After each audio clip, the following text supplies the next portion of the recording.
अगर आप प्राथमिक विद्यालयों में पढ़ा रहे शिक्षक हैं और आपने बीएड किया है तो ये वीडियो खास आपके लिए होने वाली है। हे एवरीवन, कैसे हैं आप सब?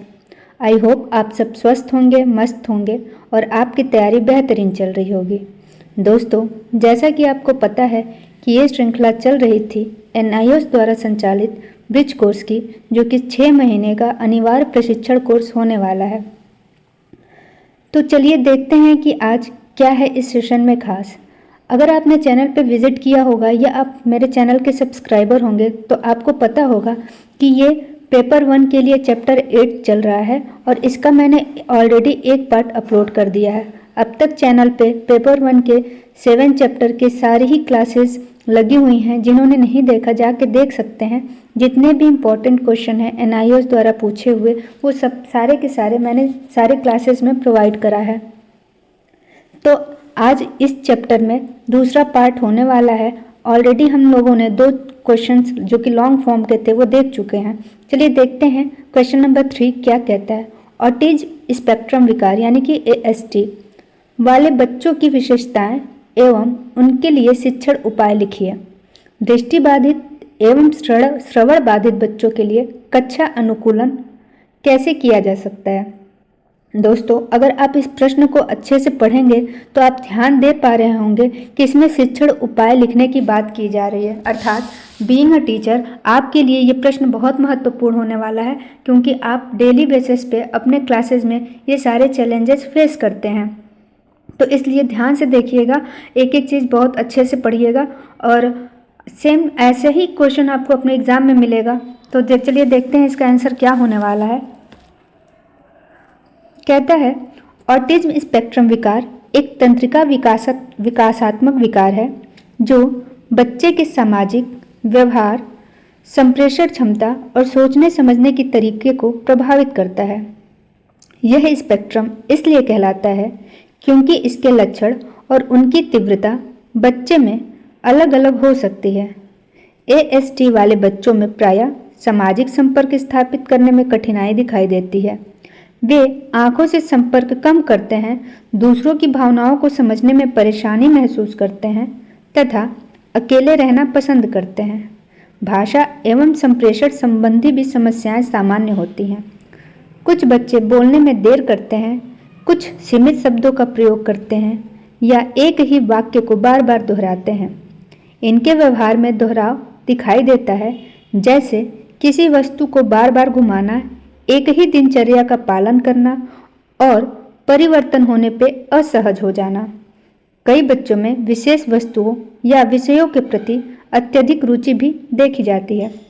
दोस्तों, अगर आपको याद होगा, अगर आपने वो मूवी देखी होगी तारे ज़मीं पे, तो चूंकि उस बच्चे को ASD तो नहीं था, उसको डिसलेक्सिया थी, उसको लेटर जम्बलिंग दिखाई देते थे। फिर भी मैं आपको एक एग्जाम्पल देके बताना चाहती हूँ कि अगर कोई बच्चा ऐसा है जो बात करने में झिझकता हो, आंखों से संपर्क ना कर पाता हो, बात करने के दौरान बच्चों से अलग थलग रहता हो, बिल्कुल संप्रेषण करना नहीं चाहता हो, इंटरेक्शन उसको पसंद नहीं हो, या दूसरे बच्चे की या दूसरे विद्यार्थी की भावनाओं को नहीं समझ सकता है, और अगर उनके दिनचर्या में थोड़ा भी बदलाव हो तो वो नाराज हो जाएं या परेशान हो जाएं, तो ऐसे बच्चे ASD से ग्रसित होते हैं। आगे देखिए, ASD वाले बच्चों के लिए शिक्षण उपायों में संरचित और व्यवस्थित वातावरण अत्यंत आवश्यक है। कक्षा में स्पष्ट दिनचर्या और दृश्य संकेतों का प्रयोग करने से उन्हें सुरक्षा और स्थिरता का अनुभव होता है। दोस्तों, जैसा कि मैंने आपको बताया है कि ऐसे बच्चे परिवर्तन को जल्दी स्वीकार नहीं करते या परिवर्तन होने पे उन्हें दिक्कत हो सकती है।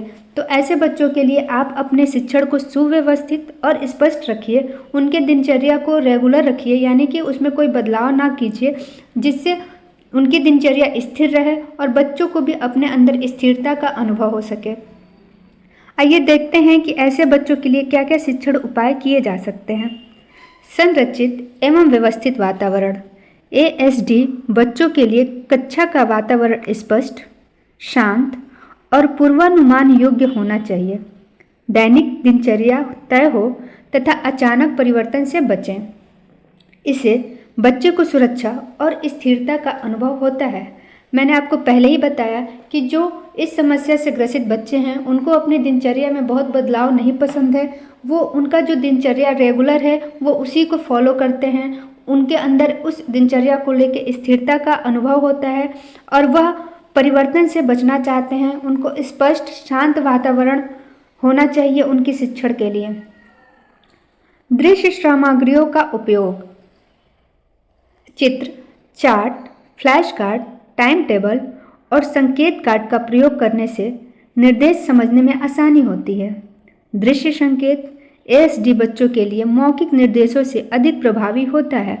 दोस्तों, चूंकि ये बच्चे संप्रेषण करने में बहुत ज़्यादा सक्षम नहीं होते हैं, वो आंखों से संपर्क करना नहीं चाहते, यानी कि टीचर के साथ इंटरेक्शन, टीचर क्या किसी भी व्यक्ति के साथ इंटरेक्शन करने से बचते हैं।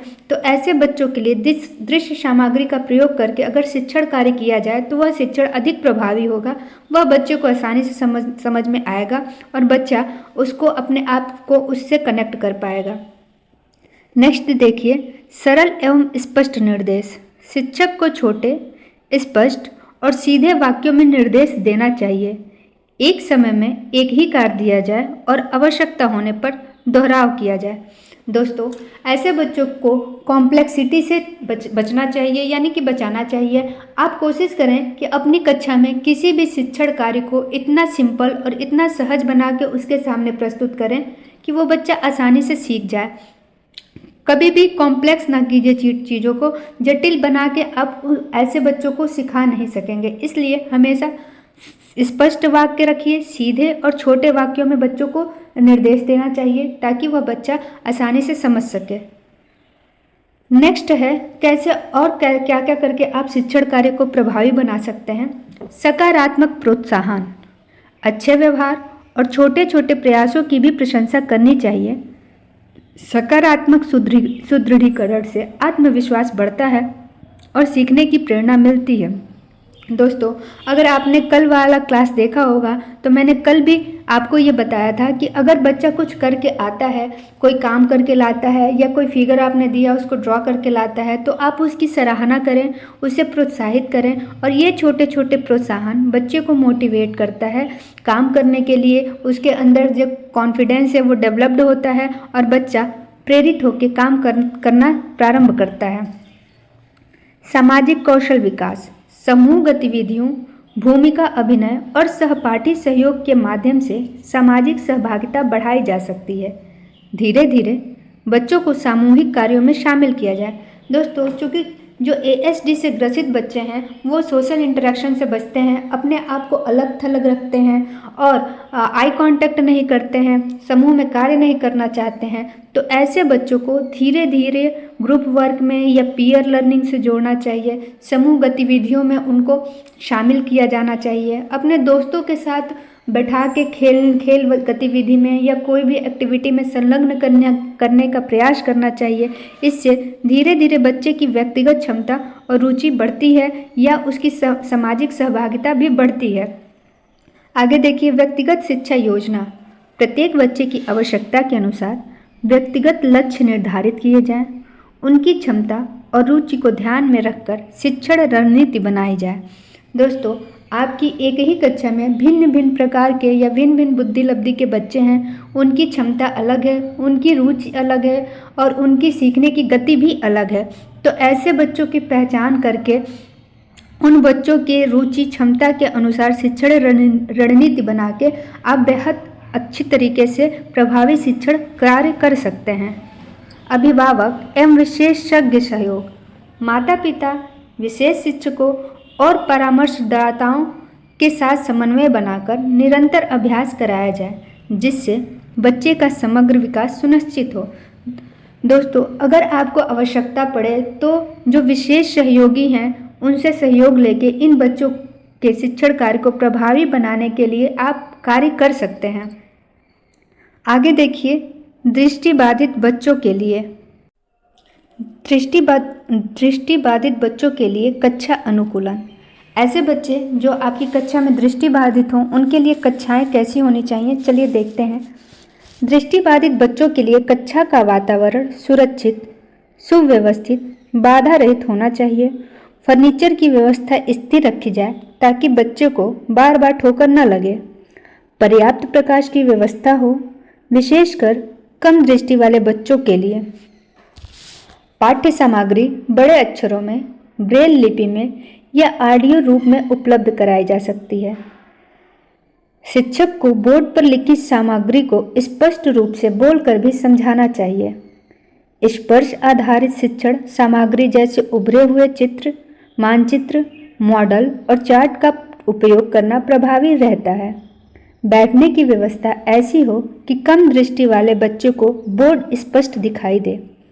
सहपाठी सहयोग की व्यवस्था भी उपयोगी होती है, जिससे बच्चा गतिविधियों में सक्रिय रूप से भाग ले सके। दोस्तों, अगर आपकी कक्षा में एक दृष्टिबाधित बच्चा है या एक ऐसा बच्चा है जो पार्शली विजुअली इम्पायर्ड हो, यानी कि उसको आंशिक रूप से दृष्टिबाधिता से ग्रसित हो, तो ऐसे बच्चों को सबसे पहले आप ऐसी जगह बिठाएं अपने कक्षा में जहां से वह बोर्ड को अच्छी तरीके से देख सके। या ऐसा बच्चा जो कम्प्लीटली विजुअली इम्पायर्ड है, उस ऐसे बच्चों के लिए उभरे हुए मानचित्र, मॉडल, चार्ट का प्रयोग करके आप पढ़ा सकते हैं। इसके अलावा जो भी चीज़ या जो भी शैक्षिक चीज़ें आपने अपने बोर्ड पे लिखी हैं, उनको बोल के इन बच्चों को समझा सकते हैं। आप अपनी कक्षा में एकदम जो बच्चा टोटली दृष्टिबाधित है उसके लिए ब्रेल लिपि का प्रयोग कर सकते हैं। अपनी कक्षा में सीट अरेंजमेंट ऐसे रखें कि इन बच्चों को चलने में, आने जाने में दिक्कत ना हो, उनको ठोकर ना लगे, और अपनी कक्षा में अपने कक्षा के विद्यार्थियों को दूसरे बच्चों के प्रति सहानुभूति और समानुभूति की भावना हमेशा बताते रहना चाहिए ताकि बच्चों में सहयोगात्मक रवैया उत्पन्न रहे। आगे देखिए, श्रवण बाधित बच्चों के लिए कक्षा अनुकूल। अगर ऐसा बच्चा है जो श्रवण बाधित है तो कक्षा अनुकूलन कैसा होना चाहिए? श्रवण बाधित बच्चों के बैठने की व्यवस्था सामने की पंक्ति में हो ताकि वे शिक्षक के चेहरे और होठों की गतिविधि देख सके। शिक्षक को स्पष्ट, धीमी और मुख सामने रखकर बोलना चाहिए। यदि संभव हो तो सांकेतिक भाषा या इशारों का प्रयोग किया जाए। दृश्य सामग्रियाँ जैसे चित्र, प्रोजेक्टर, चार्ट एवं लिखित निर्देश अधिक उपयोगी होते हैं। कक्षा में अनावश्यक शोर कम रखा जाए ताकि श्रवण यंत्र का उपयोग करने वाले बच्चों को सुविधा हो। महत्वपूर्ण निर्देश लिखित रूप में भी दिए जाएं। सहपाठी सहयोग और समूह गतिविधियों के माध्यम से संप्रेषण कौशल विकसित किया जा सकता है।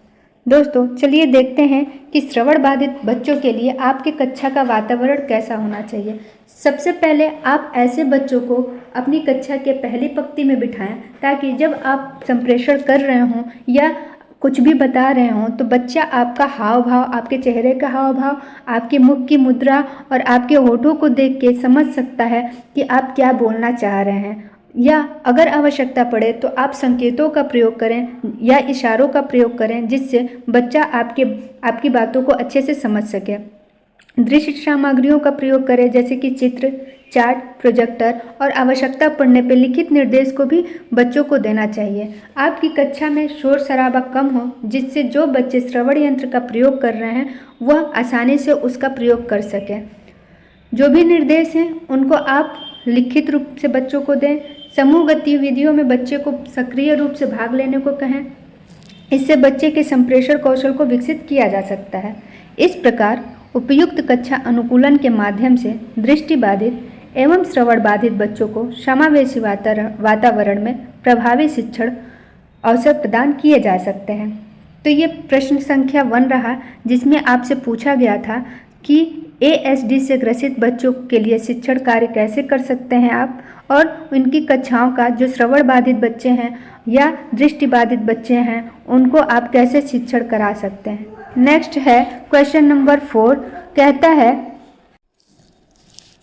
चलिए देखते हैं क्वेश्चन नंबर 4, और इस चैप्टर का ये लास्ट क्वेश्चन है लॉन्ग फॉर्म में। उसके बाद हम चैप्टर नंबर 9 पढ़ेंगे जो कि पेपर 1 जो कि बाल विकास एवं शैक्षिक मनोविज्ञान है, इसका आखिरी चैप्टर होगा समावेशी शिक्षा का, चैप्टर नंबर 9। उसके भी आपको 2 वीडियो देखने को मिल सकते हैं, क्योंकि वो भी एक अच्छा चैप्टर है, लंबा चैप्टर है और समावेशी शिक्षा से हर फॉर्म में प्रश्न पूछे ही गए हैं, चाहे शॉर्ट हो, वेरी शॉर्ट हो या लॉन्ग हो। तो उसको भी हम अच्छी तरीके से सारे जितने भी लॉन्ग क्वेश्चन उस चैप्टर से बन पाएंगे या NIOS ने अपने प्रीवियस ईयर के एग्जाम से में पूछे हैं, वो सारे हम लोग कर लेंगे। 2 क्लासेस में कंप्लीट हो जाएगा वो। चलिए देखते हैं क्वेश्चन नंबर 4। CWSN बच्चों के मूल्यांकन की प्रक्रिया सामान्य बच्चों से किस प्रकार भिन्न होती है? शिक्षक की भूमिका CWSN बच्चों की समुचित विकास में किस प्रकार महत्वपूर्ण है? चलिए समझते हैं डिटेल में। Children with special need. Children with special need बच्चों का मूल्यांकन सामान्य बच्चों की तुलना में अधिक संवेदनशील, लचीला और व्यक्तिगत आवश्यकताओं पर आधारित होता है। इन बच्चों की शारीरिक, मानसिक या संवेदी विशेषताओं को ध्यान में रखते हुए मूल्यांकन प्रक्रिया में आवश्यक अनुकूलन किए जाते हैं, ताकि उनकी वास्तविक क्षमता और प्रगति का सही आकलन हो सके। दोस्तों, मैंने इससे पहले भी जो पहला क्वेश्चन था चिल्ड्रन विथ स्पेशल नीड वाला, उसमें बताया था कि ऐसे जो बच्चे होते हैं उनके प्रति कक्षा में जितने भी अन्य विद्यार्थी हैं उनको संवेदनशील बनाना चाहिए, ताकि उन बच्चों के प्रति इनका सहयोगी रवैया हो और बच्चा अपने आप को थोड़ा सुरक्षित महसूस करे। शिक्षक को इस बात का ध्यान देना चाहिए कि बच्चे में कभी भी असुरक्षा की भावना ना आए और बच्चे के आत्मविश्वास में कमी ना हो। चलिए देखते हैं कि इनका मूल्यांकन हम कैसे कर सकते हैं। व्यक्तिगत आवश्यकताओं पर आधारित मूल्यांकन। सामान्य बच्चों का मूल्यांकन प्रायः एक समान मानकों पर किया जाता है, जबकि चिल्ड्रन विथ स्पेशल नीड बच्चों के लिए उनकी व्यक्तिगत क्षमता, आवश्यकता और विकलांगता के प्रकार के अनुसार मूल्यांकन किया जाता है। दोस्तों, अगर आपकी कक्षा में सामान्य विद्यार्थी हैं तो उसके लिए मानक जो होते हैं वो भी सामान्य तय होते हैं और उन्हीं मानकों के अनुसार सामान्य बच्चों का मूल्यांकन किया जाता है। लेकिन अगर बात की जाती है CWSN बच्चों के असेसमेंट की, तो इनकी मूल्यांकन के लिए टीचर को थोड़ा सा फ्लेक्सिबल होना चाहिए। उनकी क्षमताओं और उनकी आवश्यकता और विकलांगता के अनुसार उनका असेसमेंट किया जाना चाहिए। नेक्स्ट है लचीला एवं अनुकूलित परीक्षण। चिल्ड्रन विथ स्पेशल नीड बच्चों को अतिरिक्त समय, सरल भाषा, सहायक उपकरण जैसे ब्रेल, श्रवण यंत्र या स्क्राइब की सुविधा दी जाती है। यह व्यवस्था उनकी कठिनाइयों को कम करने के लिए की जाती है। दोस्तों, अगर आपकी कक्षा में डिफरेंट डिसेबिलिटी से जूझ रहे बच्चे हैं तो उनको अलग अलग तरीके के उनके क्षमता और आवश्यकता अनुसार यंत्र दे के आप उसका असेसमेंट कर सकते हैं, जिससे उनकी कठिनाइयाँ कम हो जाएंगी। नेक्स्ट है सतत एवं व्यापक मूल्यांकन CCE। इन बच्चों के लिए केवल लिखित परीक्षा पर निर्भर नहीं रहा जाता है, बल्कि प्रेक्षण, मौखिक परीक्षण, परियोजना कार्य और व्यवहारिक गतिविधियों के माध्यम से निरंतर मूल्यांकन किया जाता है। दोस्तों, जैसा कि आपको पता है कि NEP 2020 कहती है कि मूल्यांकन CCE यानी कि जो सतत मूल्यांकन है वह बेस्ट है, रचनावादी है।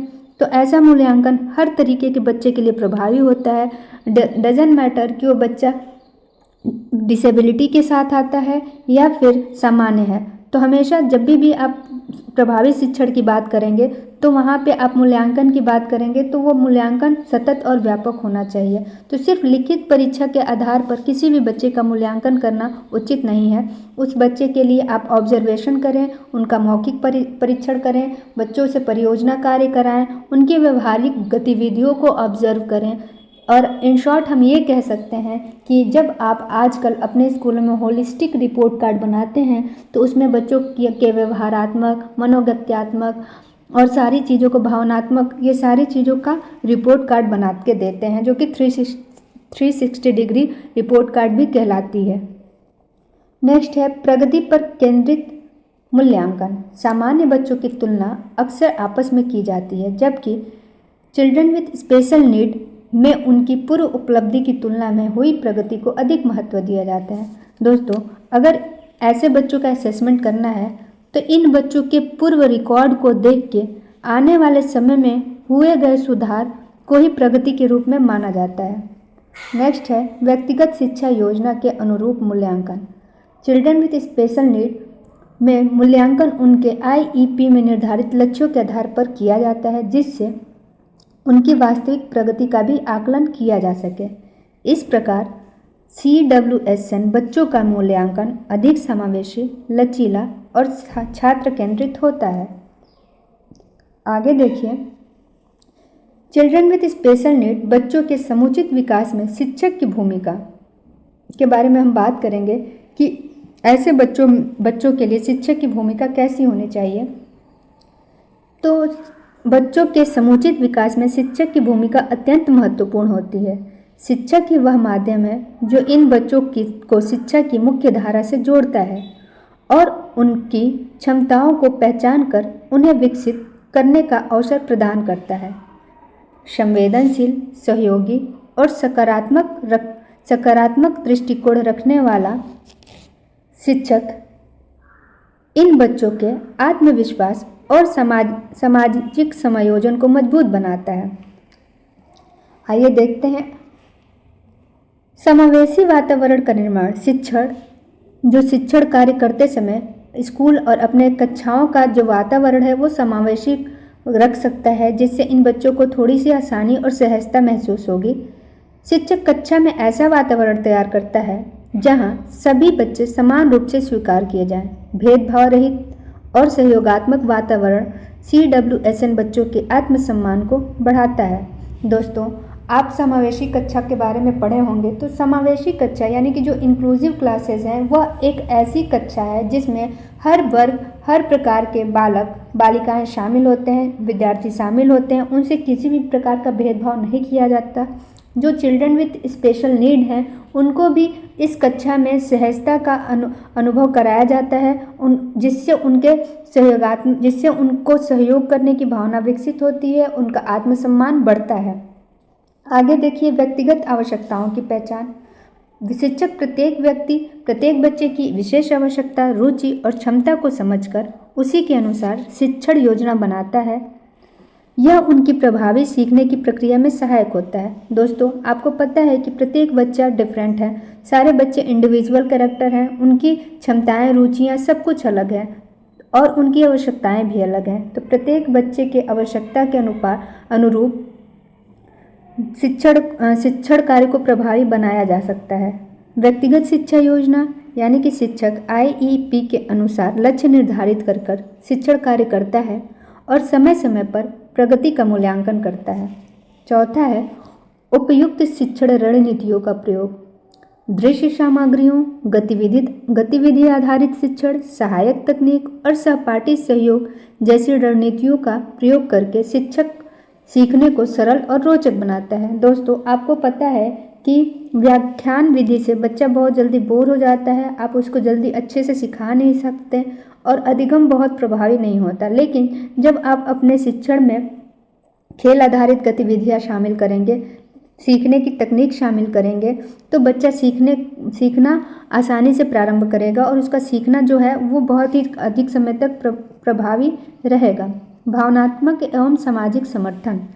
शिक्षक बच्चों को प्रोत्साहित करता है, उनकी छोटी छोटी उपलब्धियों की सराहना करता है और सामाजिक कौशल विकसित करने में मदद करता है।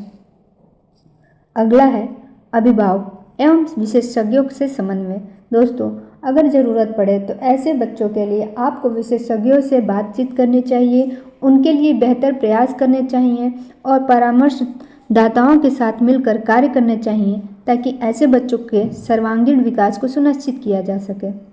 इस प्रकार शिक्षक बच्चों के शैक्षिक, सामाजिक और भावनात्मक विकास का प्रमुख आधार होता है। उसकी संवेदनशीलता, धैर्य और समर्पण ही इन बच्चों को आत्मनिर्भर और सफल बनाने की दिशा में अग्रसर होते हैं। तो ये चैप्टर नंबर 8 का आखिरी पार्ट था। आपको ये क्लास कैसा लगा ज़रूर बताइएगा कमेंट सेक्शन में। और चैप्टर नंबर 8 का जो पार्ट 1 है मैं उसको डिस्क्रिप्शन बॉक्स में पिन कर दूंगी, आपने नहीं देखा हो तो वो भी देख लीजिए। मिलते हैं नेक्स्ट क्लास में नए चैप्टर के साथ। टिल देन अपना और अपनों का ख्याल रखिए। Bye bye, take care.